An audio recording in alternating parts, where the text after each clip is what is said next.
Okay, so let me just. This is the mic, I think. This will be the mic I'll be using, and I will place it here, facing here, so that I will be able to.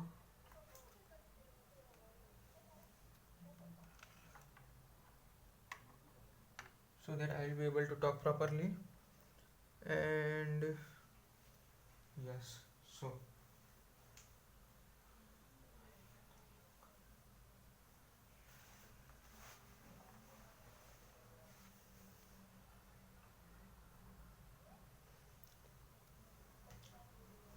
okay, so uh,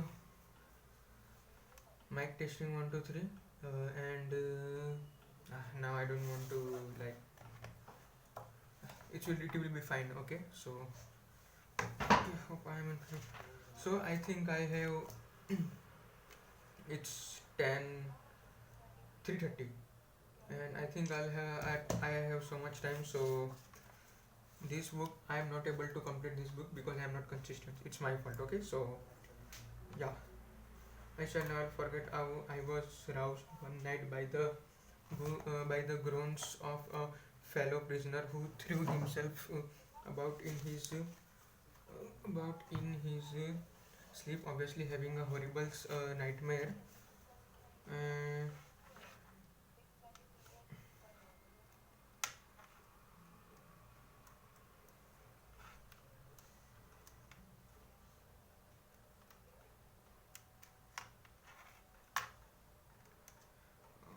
I am not able to place this mic properly, bro. Just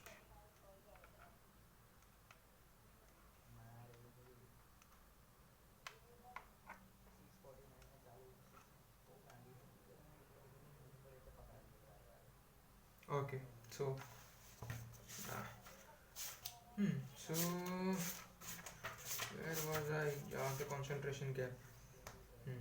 I became intensely conscious of the fact that no dream, no matter how horrible, could be as bad as the reality of the camp which surrounded us and to which I was about to recall him. Because of the high degree of undernourishment which the prisoners suffered, it was natural that the desire for food was the major primitive instinct around which mental life centered. Let us observe the majority of prisoners what they happened to work near each other and were once not closely watched. They would immediately start discussing food. One fellow would ask another working next to him in the ditch with his favorite dishes were. Then they would exchange recipes and plan the menu for the day when they would have a reunion. The day in a distant future when they would be liberated and return home. They would go on and on picturing it all in detail until suddenly a warning was passed down the trench, usually in the form of special password or number. The guard is coming. Okay, I think I have read this part, but okay, well, I didn't use my brain actually. I have actually saved the video, right? So I'll just go and check that was where did I stop? I'm in the middle or not? Now I think I'm in middle. Okay. Mm-hmm. Oh, bro, when did I have actually? I'm making. Okay, part one, right? So,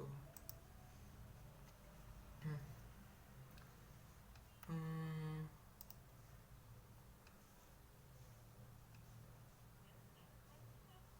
it was former army officer. One had the courage to whisper to the foreman whom I had quarreled with.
I'm not able to recollect your.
So it says the thoughts about our favorite dishes. Yes, yes, yes, yes. I have got, yeah, the thoughts of our favorite dishes. So here I am going to from continue from here this. So perhaps whenever he had, okay. So this was the part where the recording was stopped, voice recording was stopped, the video was still going on, so I will continue from that part.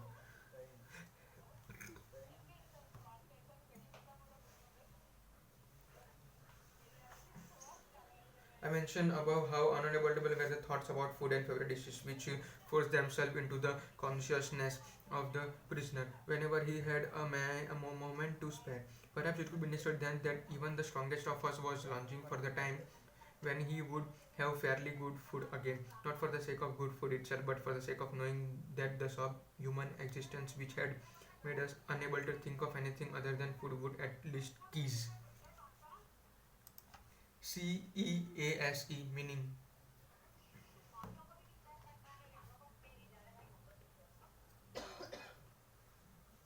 Okay.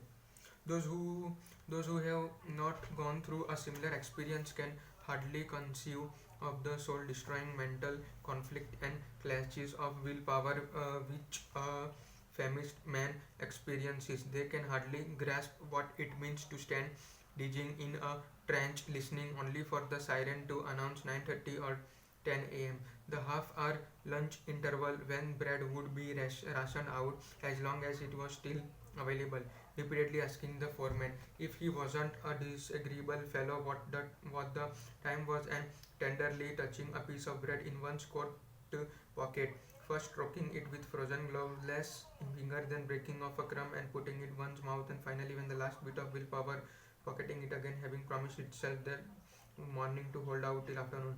We could hold endless debates on the sense or nonsense of certain methods of dealing with the small bread ration, which was given out only once daily during the later part of our confinement.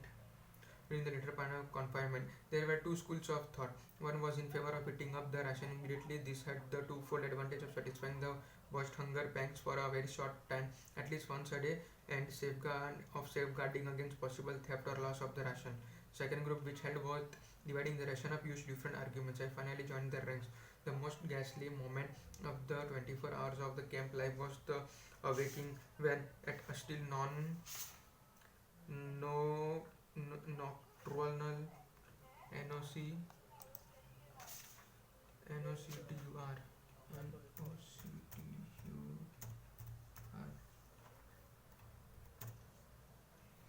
Done occurring or active at night. Done occurring or active at night. Okay. And the three shrill blows of a whistle tore us pitilessly from our exhausted sleep and from the lodgings in our dreams. We then began the tussle with our wet shoes into dreams. Into dreams. We then began the tussle with our wet shoes, into which we could scarcely force our feet, which were sore and swollen with edema. And there were the usual moans and groans about petty troubles, such as the snapping of wires which replaced shoelaces. One morning I heard someone whom I knew to be brave and dignified cry like a child because he finally had to go to the snowy marching grounds in his bare feet, and his shoes were too shrunken for him to wear. In those ghastly minutes, I found a little bit of comfort, a small piece of bread which I drew out of my pocket and munched with absorbed delight. Undernourishment, besides being the cause of the general preoccupation with food, probably also explains the fact that sexual urge was generally absent. Apart from the initial effects of shock, this appears to be the only explanation of a phenomena which a psychologist was bound to observe in those all male camps that, and opposed to all other strictly male establishments such as army barracks, there were little sexual perversion. Even in his dreams, the prisoner did not seem to concern himself with sex, although his frustrated emotions and his finer, higher feelings did find definite explanation in them.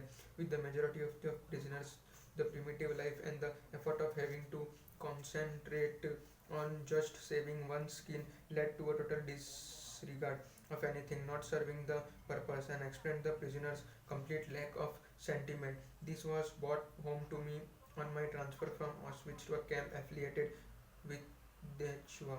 The train which carried us about 2,000 prisoners passed through Vienna at about midnight. We passed one of the Viennese railway stations. The track was going to lead us past the street which I was born, past the house where I had lived many years of my life, in fact, until I was taken prisoner. There were 50 of us in the prisoner car, which had two small bad peepholes. There were only enough room for one group to squat on the floor while the others, who had to stand up for hours, crowded round the peepholes, standing on tiptoe and looking past the others' heads through the bars of the window. I caught an airy glimpse of my native town. We all felt more dead than alive, since we thought that our transport was heading for the camp at Mauthausen and that we had only 1 2 weeks to live. I had a distinct feeling that I saw the streets, the squares, and the house of childhood with the eyes of a dead man who had come back from another world and was looking down on a ghostly city.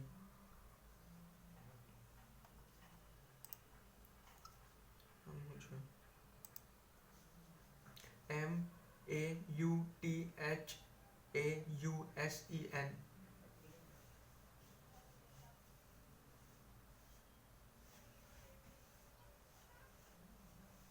After hours of delay, the train left the station, and there was the street, my street. The young lads who had a number of years of camp life behind them, and for whom such a journey was a great event, started attentively through the peephole. I began to beg them, to entreat them to let me stand in front for one moment only. I tried to explain how much a look through that window meant to me.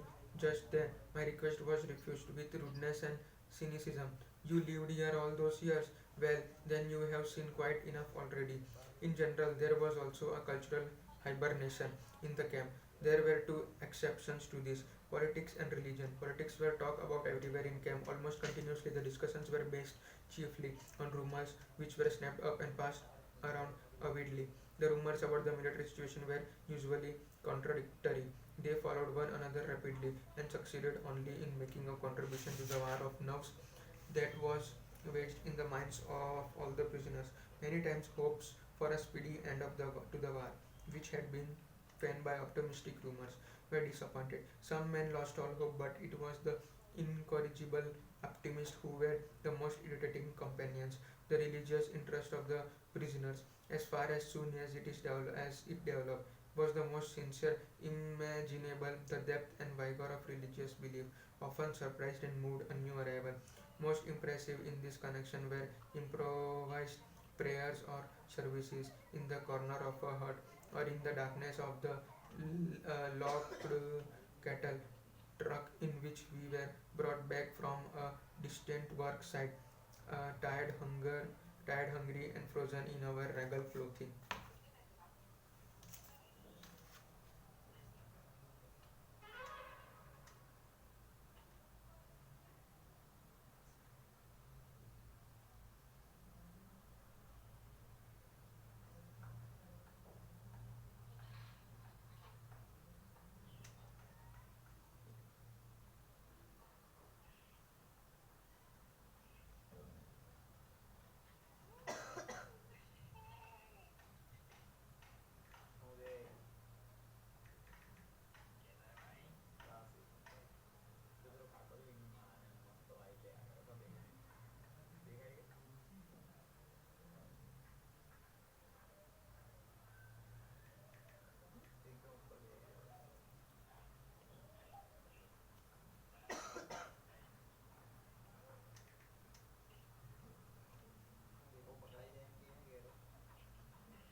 Okay, so where was I? Just got little. I have to make an entry. So, anyways, the religious interest of the prison, as far as soon as it developed, was the most sincere imaginable. The depth and vigor of religious belief often surprised and moved a new arrival. Most impressive in this connection were improvised prayers or services in the corner of our or in the darkness of the log cattle truck in which we were brought back from a distant worksite, tired, hungry, and frozen in our red clothing.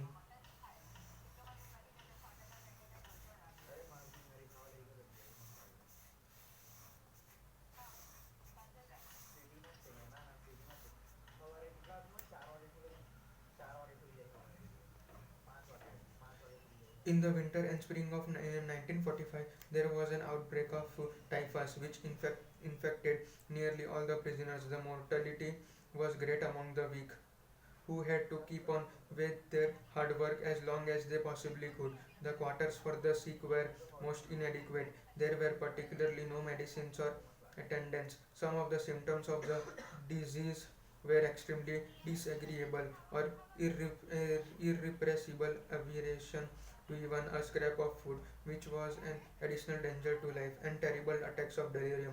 The worst case of the delirium was suffered by a friend of mine who thought that he was dying and wanted to pray. In his delirium, he could not find the words to do so. To avoid these attacks of delirium, I tried, as did many of the others, and to keep awake for most of the night. For hours, I composed speeches in my mind. Eventually, I began to reconstruct the manuscript which I had lost in the disinfection chamber of Auschwitz and scribbled the keywords in shorthand or tiny scraps of paper. What is DELIRIUM?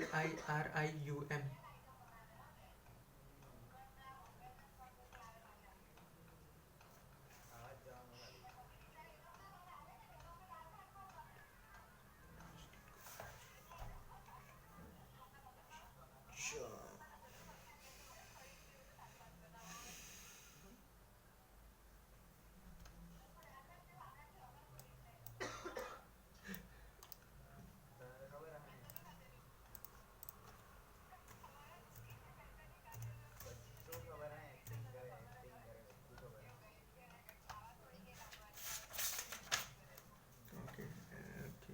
So, occasionally a scientific debate developed in a camp. Once I witnessed something I had never seen. Even in my normal life, although it lay somewhat near my own professional interest as spiritualistic science, I had been invited to attend by the camp's chief doctor, also a prisoner, who knew that I was a specialist in psychiatry. The meeting took place in his small private room in the sick quarters. A small circle had gathered among them quite illegally. the warrant officer from the sanitation squad. One man began to invoke the spirits with a kind of prayer. The camp's clerk sat in front of a blank sheet of paper without any conscious intention of writing during the next 10 minutes, after which time the seance was terminated. Because of the medium's failure to conjure the spirits to appear, his pencil slowly drew lines across the paper, forming quite legibly VAEV. It was asserted that the clerk had never learned Latin and that he had never before heard the words "Vax woe to the vanquished." In my opinion, he must have heard them once in his life without recollecting them, and they must have been available to the spirit of his subconscious mind, at the time a few months before our liberation, the end of the war.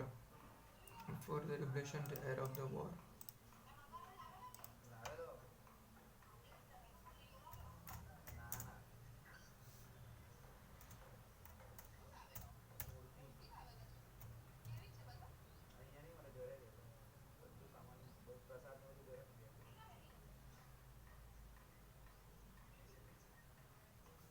Phrase implies that those who are defeated in battle are the mercy of the conquerors. I don't get it.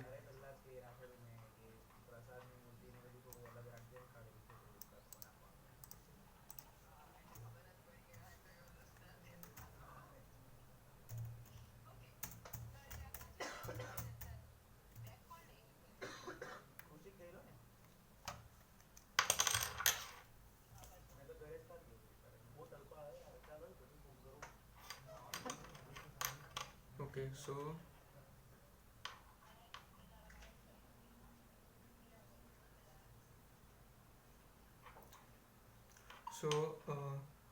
those who are defeated in battle are completely at the mercy of their conqueror. Meaning,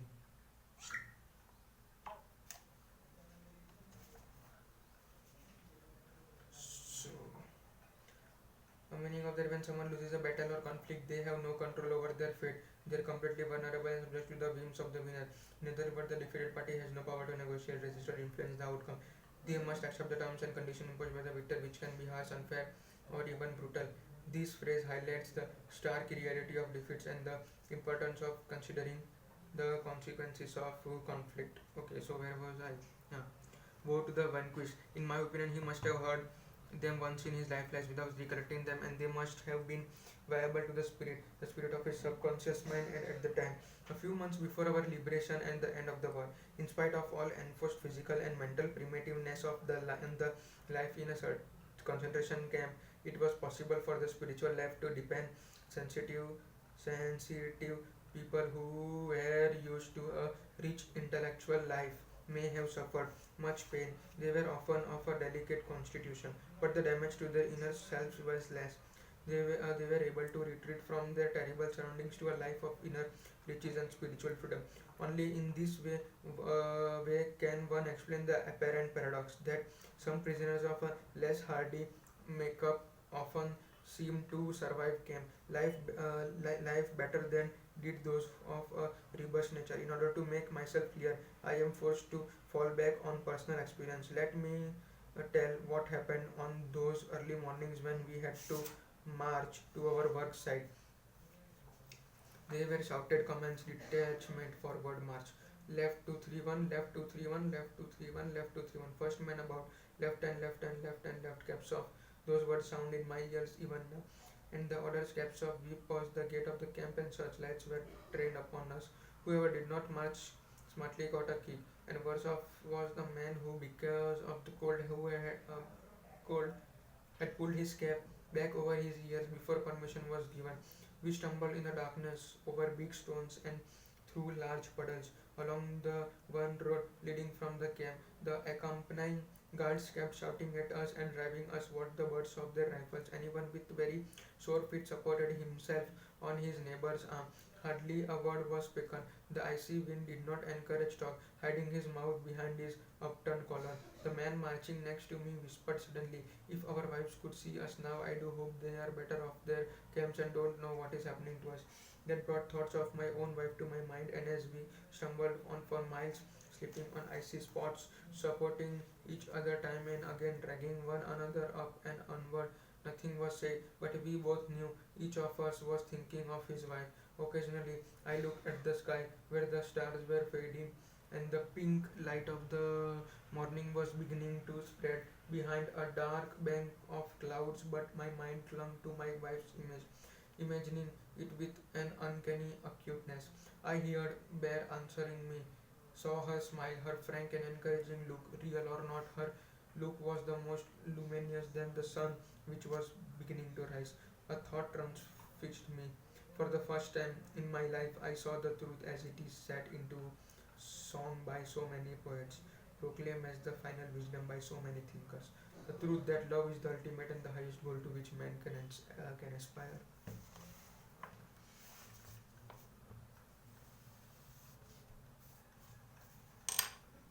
Okay.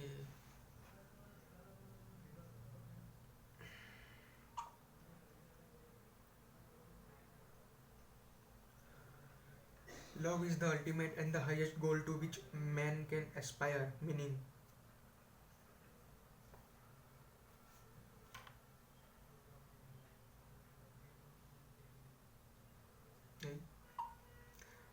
love is the ultimate and the highest goal to which a man can aspire, meaning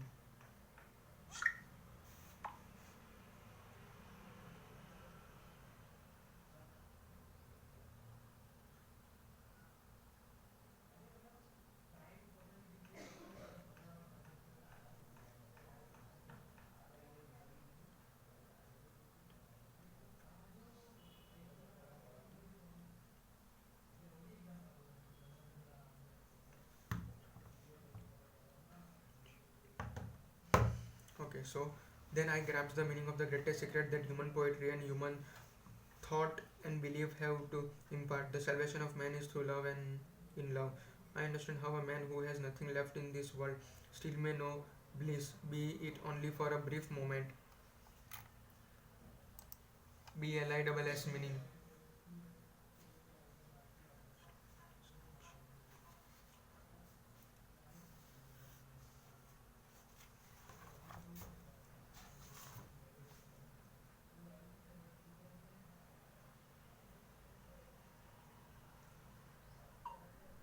The salvation of man is through love and in love, meaning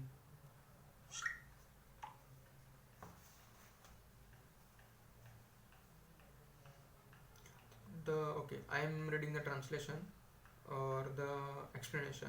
The meaning is that love is the path to redemption, healing, and spiritual growth for humanity. It suggests that love is the key to saving ourselves from suffering, darkness, and separation. In essence, the quote implies that love is the means to salvation. It's the way to transgress our limitations, flaws, and mistakes. Love is the end goal. It's the ultimate state of being where we find peace, harmony, and unity. The quote resonates with various spiritual and philosophical traditions, emphasizes the transformative power of love to bring about personal and collective redemption. Okay, so this is the part that I have to mark, but I don't have any sticky notes. So, anyways, I'll be back. I think.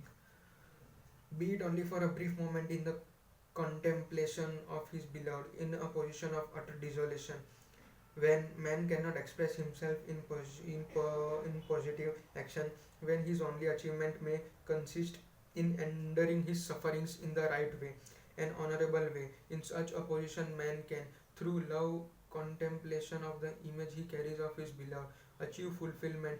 For the first time in my life, I was able to understand the meaning of the words. The angels are lost in perpetual contemplation of an infinite glory. This is so okay. This I said. I mean, this is actually a different level of English for me. The angels are lost in perpetual contemplation of an infinite glory, meaning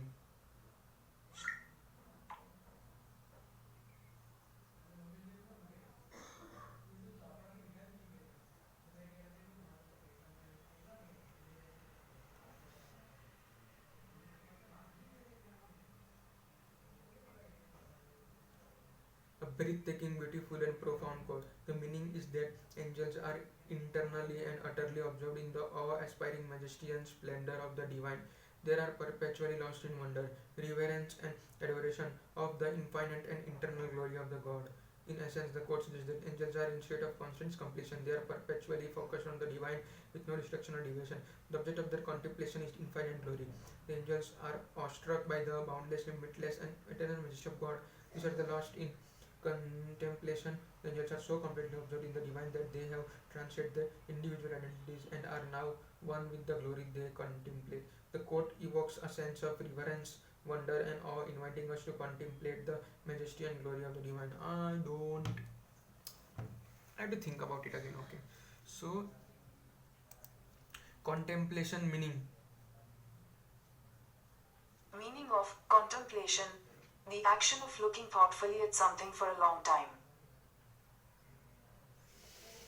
In front of me, a man stumbled and those following him fell on top of him. The guard rushed over and used his whip on them all. Thus, my thoughts were interrupted for a few minutes.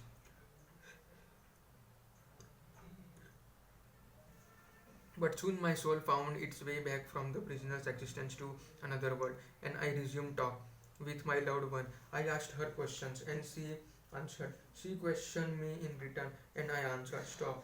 We had arrived at our work site. Everybody rushed into the dark hut in the hope of getting a fairly decent tool. Each prisoner got a spade or a pickaxe. Can't you hurry up, you pigs! Soon we had resumed the previous day position in the ditch. The frozen ground cracked under the point of the pickaxe and sparks flew. The men were silent, their brains numb. My mind still clung to the image of my wife. A thought crossed my mind. I didn't even know if she were alive, if she is still alive. My mind still clung to the image of my wife. I thought crossed my mind. I didn't even know if she were still alive. I knew only one thing which I have learned well by now. Love goes very far beyond the physical person of the beloved. It finds its deepest meaning in his spiritual being, his inner self, whether or not he is actually present, whether or not he is still alive at all, ceases somehow to be of importance.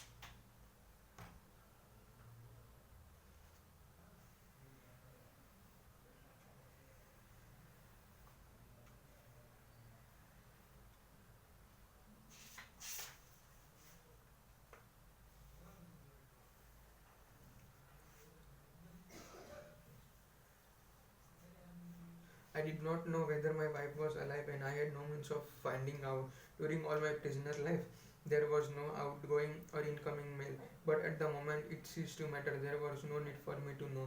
Nothing could touch the strength of my love, my thoughts, and an image of my beloved. Had I known that, had I known then that my wife was dead, I think that I would still have given myself undistributed by that knowledge to the contemplation of her image, and that my mental conversation with her would have been just as vivid and just as satisfying. Set me like a seal upon thy heart. Love is strong as death.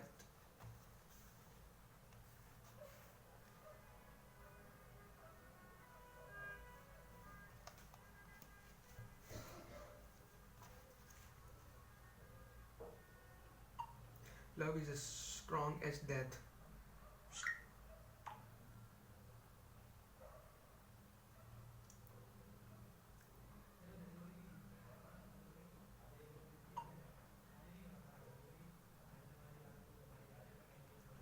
Tell me the meaning of love is as strong as death.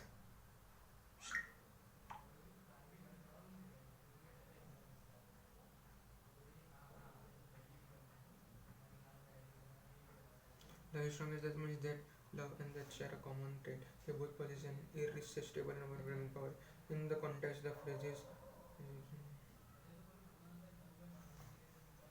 Okay, so the intensification of inner life.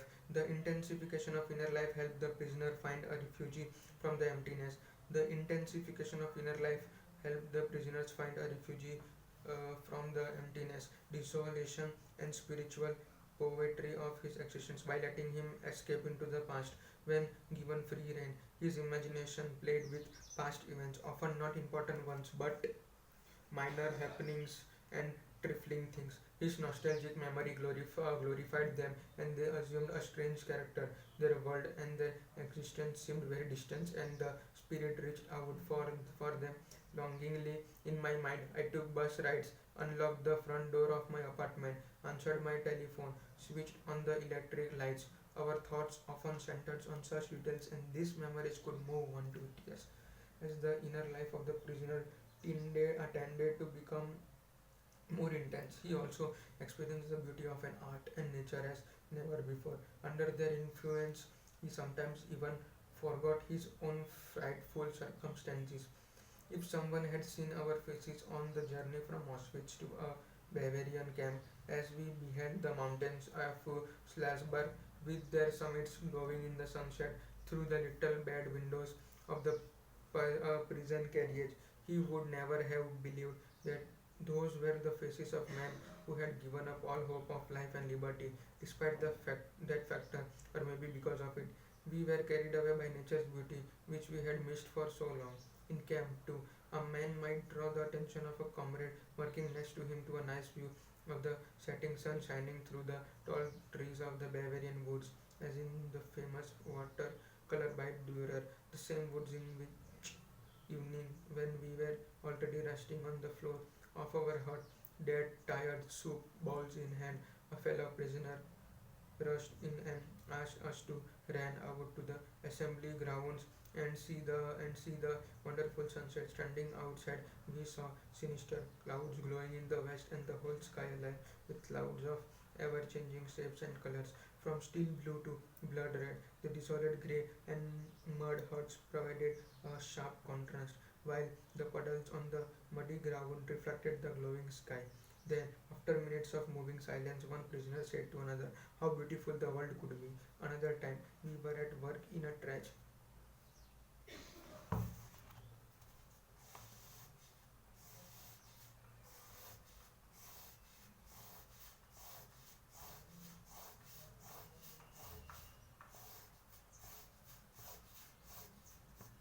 It was actually the detailing that is shown by the writer. Like, it's a small and minor detail. They were literally talking about very basic things like which we see daily in our life, like literally we daily, but we tend to never appreciate it. Look, I am looking at the sun right now. I am looking at the trees right now. There are so many grass, there are so many bushes, there are so many birds flying.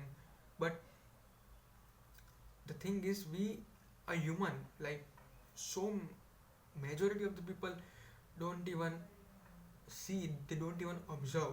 But imagine living in a camp, and after so many days you see these beautiful things, you would be literally happy. Like, you don't see this, you don't even experience this type of things in everyday life for them. So another time we were at work in a trench. The dawn was grey around us. Grey was the sky above. Grey the snow in the pale light of dawn. Grey the rags in which my fellow prisoners were clad, and grey their faces. I was again conversing silently with my wife, or perhaps I was struggling to find the reason for my sufferings, my slow dying, in a last violent protest against the hopelessness of imminent death. I sensed my spirit piercing through the enveloping gloom. I felt it transcends that hopeless, meaningless world, and from somewhere I heard a victorious yes in answer to my question of the existence of a ultimate purpose. At that moment, a light was lit in a distant farmhouse which stood in the horizon as if painted there in the midst of the miserable grey of a dawning morning in Bavaria. Ethless in tenebris lucet, and the light shineth in the darkness. For hours I stood hacking at the icy ground. The guard passed by, insulting me, and once again I communed with my beloved. More and more I felt that she was present, that she was with me. I had the feeling that I was able to touch her, able to stretch out my hand and grasp hers. The feeling was very strong. She was there. Then, at the very moment, a bird flew down silently and perched just in front of me, and the heap of soil which I had dug up from the ditch, and looked steadily at me.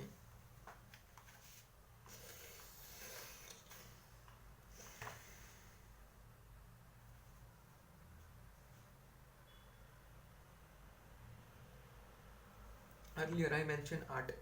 Is there such a thing in a concentration camp? It rather depends on what one chooses to call art. A kind of cabaret was improvised from time to time. A hut was cleared temporarily. A few wooden benches were pushed or nailed together, and a program was drawn up. In the evening, those who had fairly good positions in camp, the capos and the workers who did not have to leave camp on distant marches, assembled there. They came to have a few laughs or perhaps to cry a little. Anyway, to forget. There were songs, poems, jokes, somewhat underlying satire regarding the camp. All were meant to help us forget, and they did help. The gatherings were so effective that a few ordinary prisoners went to see the Carbet in spite of their fugitive fatigue, even though they missed their daily portion of food by going. During the half-hour lunch interval, when soup, which the contractors paid for and for which they did not spend much, was ladled out at our work site. We were allowed to assemble in an unfinished engine room. On entering, everyone got a ladful of the watery soup. While we sipped it greedily, a prisoner climbed into a tub and sang Italian arias. We enjoyed the songs, and he was guaranteed a double helping of soup straight from the bottom. That meant with peace. Rewards were given in camp not only for entertainment but also for applause. For example, could have found protection. How luckily I was never in need of it from the camp's most dreaded capo, who for more than one good reason was known as the Madrasco. This is how it happened. One evening I had the great honor of being invited again in the room where the spiritualistic scenes had taken place. There were gathered the same intimate friends of the chief donor, and most illegally the warrant officer from the sanitation squad was again present. The murderous capo entered the room by chance, and he was asked to recite one of his poems, had become famous, which had become famous in camp. He did not need to be asked twice, as quickly produced a kind of diary from which he began to read sample of his art. I bit my lips till they hurt in order to keep from laughing at one of his love poems, and very luckily that saved my life. Since I was also generous with my applause, my life might have been saved even had I been detailed to his working party, to which I had previously been assigned for one day a day. That was quite enough for me. It was useful. Anyway, to be known to the Madras capo from a favorable angle, so I applauded as hard as I could. Generally speaking, of course, any pursuit of art in camp was somewhat grotesque. I would say that the real impression made by anything connected with art arose only from the ghost-like contrast between the performance and the background of desolate camp life. I shall never forget how I awoke from the deep sleep of exhaustion on my second night in Auschwitz, roused by music. The senior warden of the hut had some kind of celebration in his room, which was near the entrance of the hut. Tipsy voices babbled some hackneyed tunes. Suddenly there was a silence, and into the night a violin sang an desperately sad tango, an unusual tune not spoiled by frequent playing. The violin wept, and a part of me wept with it. For in the same day somehow had a 24th birthday, that someone lay in another part of the Auschwitz camp, possibly only a few hundreds or a thousand yards away, and yet completely outreach. That someone was my wife. To discover that there was any semblance of art in a concentration camp must be surprise enough for an outsider, but he may be even more astonished to hear that one could find a sense of humor there as well. Of course, only the faint trace of one, and then only few, and then only for few.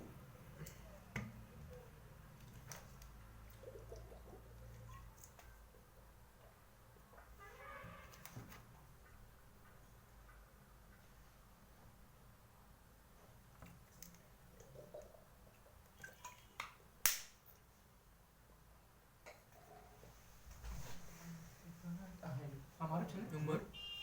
અમારું છે ને हाँ तारुक છે. હા હું કે બોલ Humor was another of one's soul's weapons in the fight for self-preservation. It is well known that humor, more than anything else in the human makeup, no, where was I? Okay.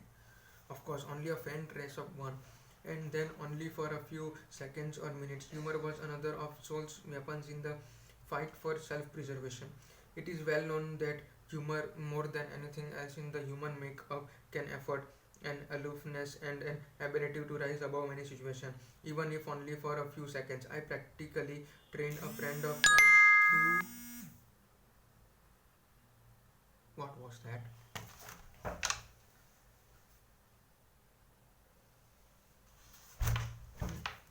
No. It is well known that the humor, more than anything else, is the in the human makeup can afford an aloofness and an ability to rise above any situation.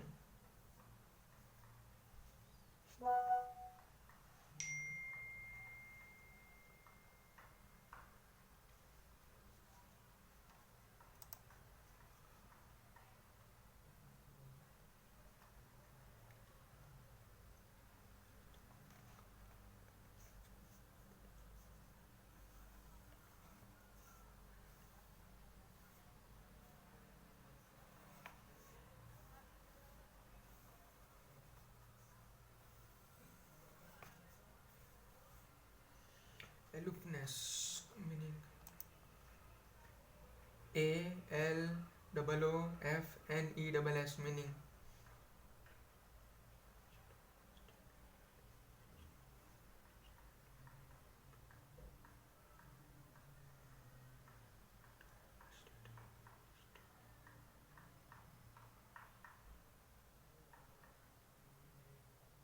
a state of being distant, remote, or withdrawn.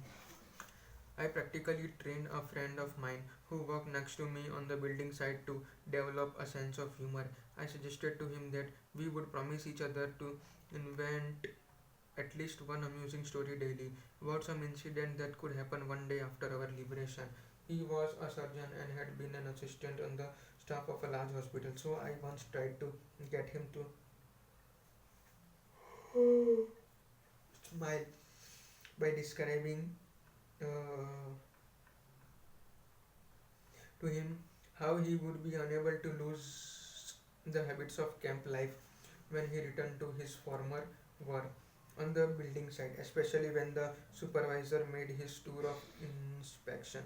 The foreman encouraged us to work faster by shouting action, action. I told my friend, one day you will be back in the operating room performing a big abdominal operation. Suddenly, on or on orderly will rush in announcing the arrival of the senior surgeon by shouting action, action. Sometimes the other men invented amusing dreams about the future, such as forecasting that during a future dinner engagement they might forget themselves when the soup was served and beg the hostess and ladle it from the bottom. The attempt to develop a sense of humor and to see things in a humorous light is some kind of a trick learned which mastering the art of living.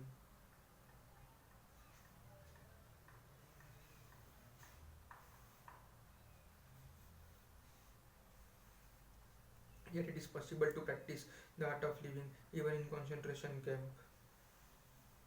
Although suffering is omnipresent meaning Meaning of omnipresent, widely or constantly encountered, widespread. Although suffering is omnipresent, to draw an analogy, a man's suffering is similar to the behavior of gas. If a certain quantity of gas is pumped into an empty chamber, it will fill the chamber completely unevenly, no matter how big the chamber. This suffering completely fills the human soul and unconscious mind, no matter whether the suffering is great or little. Therefore, the size of human suffering is absolutely relative.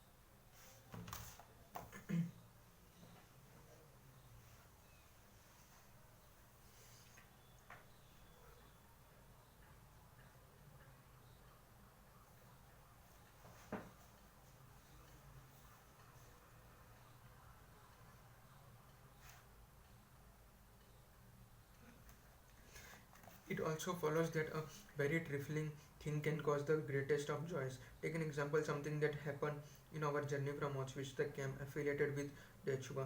We had all been afraid that our transport was heading for the Mauthausen camp. We became more and more tense as we approached a certain bridge over the Danube, which the train would have to cross to reach Mauthausen. According to a statement of experienced traveling companies, those who have never seen anything similar cannot possibly imagine the dance and joy performed in the carriage by the prisoners when they saw that our transport was not crossing the bridge and was instead heading only for Dachauer. And again, what happened on our arrival in the camp after a journey lasting 2 days and 3 nights? There had not been enough room for everybody to crouch on the floor on the carriage at the same time. The majority of us had to stand all the way, while a few took turns or squatting on the scanty straw, which was soaked with human urine. When we arrived, the first important news that we heard from the older prisoner was that this comparatively small camp, which population was 2,500, had no oven, no crematorium, no gas. That meant that a person who had become a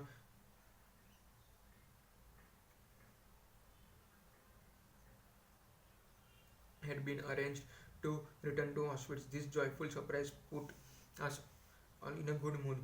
The wish of the senior warden of our haunt in Auschwitz had come true. We had come as quickly as possible to concentration camp, which did not have a chimney. Unlike Auschwitz, we laughed and cracked jokes in spite of and during all we had to go through in the next few years. When we when we knew arrivals were counted, one of us was missing, so we had to wait outside in the rain and cold wind until the missing man was found. He was in the last discovered in a hut where he had fallen asleep from exhaustion. Then the roll call was turned into a punishment parade. All through the night and late into the next morning, we had to stand outside frozen and soaked out to the skin after the strain of long journey. And yet we were all very pleased. There was no chimney in this concentrate in the camp, and Auschwitz was a long way off. On the other time, we saw a group of convicts pass our work site. How obvious the relativity of our suffering appeared to us then. We invite these prisoners to their relatively well regulated, secure, and happy life. They surely had regular opportunities to take baths. We thought sadly they surely had toothbrushes and cloth brushes, mattresses, a separate one for each of them, and monthly mail bringing them news of the whereabouts of their relatives or at least of whether they were still alive or not. We had lost all that a long time ago, and how we envied those of us who had the opportunity to get into a factory and work in a sheltered room. It was it was everyone's wish to have such a life-saving piece of luck. The scale of relative luck extended even further, even among those detachments outside the camp, in one of which I was a member. There were some units which were considered worse than others. One could envy a man who did not have to wade in deep, muddy clay on a steep slope, emptying the tubes of a small filled railway for 12 hours daily. Most of the daily accidents occurred in this job and they were often fatal. In other work parties, the foreman maintained an apparently local tradition of dealing out numerous blows which made us talk of the relative luck of not being under their command. In other work parties, the foreman maintained an apparently local tradition of dealing out number blows which made us talk of the relative luck of not being under the or perhaps of being under it only temporarily. Once by an unlucky chance I got into such a group. If an air raid alarm had not interrupted us after 2 hours, during which time the foreman had worked on me especially, making it necessary to regroup the workers afterwards, I think that I would have returned to camp on one of the sledges which carried those who had died or were dying from exhaustion, exhaustion. No one can imagine the relief that the siren can bring in such a situation. Not even a boxer who has heard the bell signifying the finish of a round and who is thus saved at the last minute from the danger of knockout.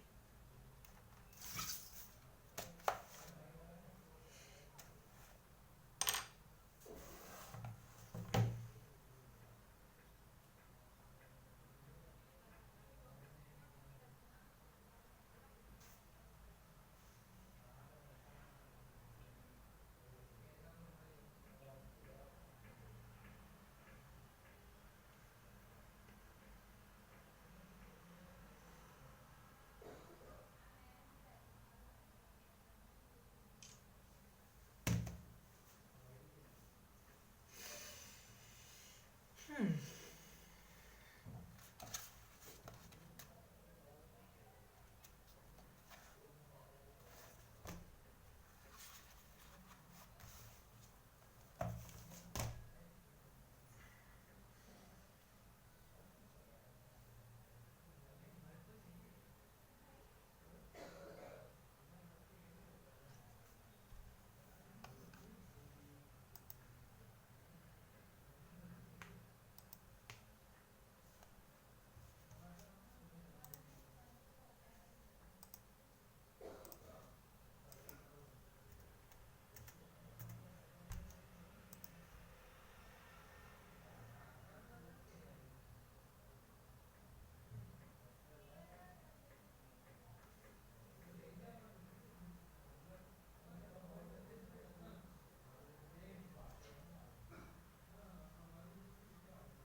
Okay, so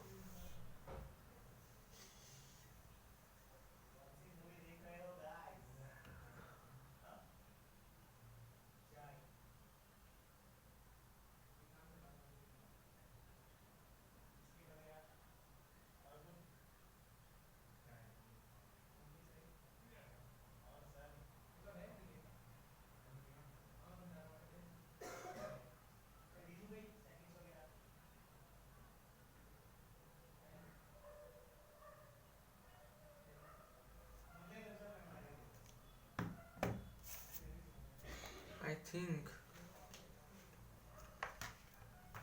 wow, but yeah.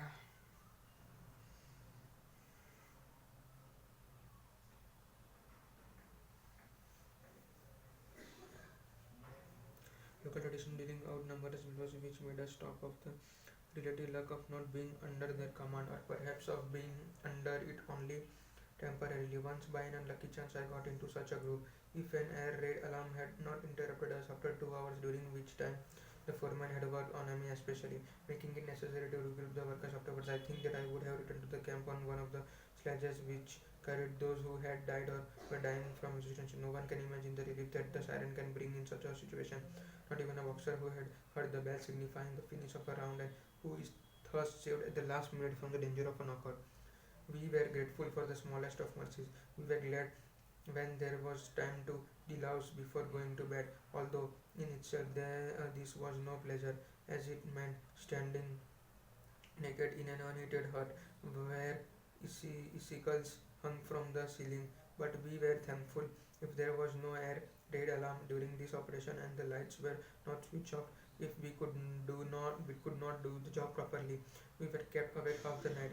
A major pleasures of camp life provided uh, provided a kind of negative happiness, freedom from suffering, as Schopenhauer put it, and even that in a relative way only. Real positive pleasures, even small ones, were very few. I remember drawing up a kind of balance sheet of pleasures one day and finding that in many past weeks I had experienced only two pleasurable moments. One occurred when, on returning from work, I was admitted to cook house after a long wait and was assigned to the line filling of the prisoner's cooker. He stood behind one of the huge cans and ladled soup into the bowl which were hauled out to him by the prisoners who hurriedly filled past. He was the only cook who did not look at the man whose bowl he was filling, the only cook who dealt out the soup equally, regardless of recipient. and who did not make favorites of his personal friends or rotary men, picking out the potatoes for them, while the other got watery soup skimmed from the top. But it is not for me to pass judgment on those prisoners who put their own people above everyone else. Who can throw a stone at a man who favors his friend under circumstances when sooner or later it is question of life or death? No man should judge unless he asks himself in absolute honesty whether in a similar situation he might not have done the same.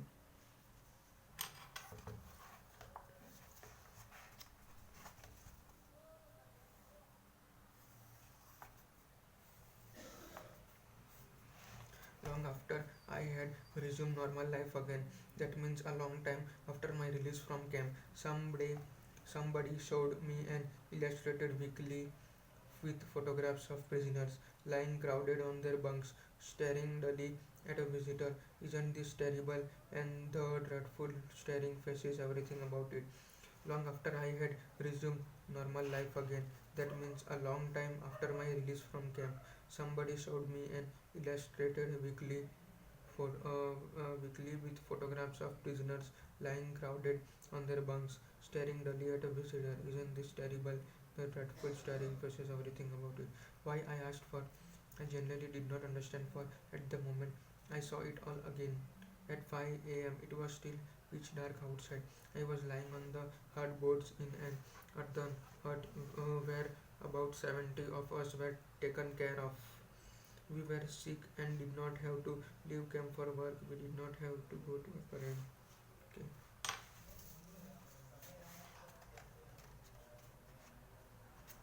This is the bookmark. I don't have any big bookmark right now, so this is the best. So I am on page number 58. So I will read from page 58. Yes. Hmm. It actually feels nice after reading. I have not I have not read a book from past so many days, so it feels so good today. Wow. This